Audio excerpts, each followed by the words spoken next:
On a rainy Friday afternoon in southeast Portland, city and county leaders gathered to celebrate a new Safe Rest Village soon to open at the Menlo Park and Ride in the Hazelwood neighborhood. So these are on-ramps so people can get safe, can build their resilience. And I know when we track the data, I think we're going to see that if someone spent some time in a Safe Rest Village, they're going to be in permanent housing permanently. That's the goal. This particular village on property owned by TriMet is the second of 6 new sites in Portland that were announced a year ago. Menlo Park Safe Rest Village will house 55 people, each person getting a tiny home like this one and sharing amenities like restrooms, a kitchen, and laundry. Cultivate Initiatives, a nonprofit supporting the homeless community in East Portland, will manage the village. They hope to officially open mid-November. We'll provide case management as well as community health services. The fenced-in, low-barrier village will be staffed 24/7 in order to keep residents safe, as the name implies. When people choose to be inside an environment where there's 24/7 supervision, they're making a decision on a pathway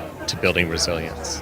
And the fact that more and more Portlanders who are unhoused want that, that's why we have to keep offering these services. As for the 4 additional Safe Rest villages, Commissioner Dan Ryan could only say they'd be opening in the coming months. This after pushing back the timeline more than once. I've learned with the issues around supply chain right now, it's hard to predict exactly when. And then the joint office at the county is our partner in picking the providers. So they've made selections on the provider for the site out in Outer Lentz.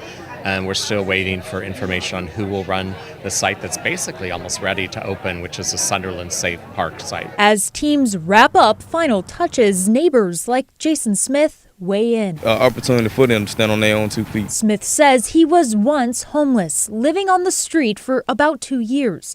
He calls this latest Safe Rest Village a blessing. If a person really want to get on their feet, they will most likely take this step to make that sacrifice and be like, hey, I got a roof over my head to keep me from this storm, this rain, and, especially people coming through bothering you. So it's really like a private space also. In southeast Portland, Alma McCarty, KGW News.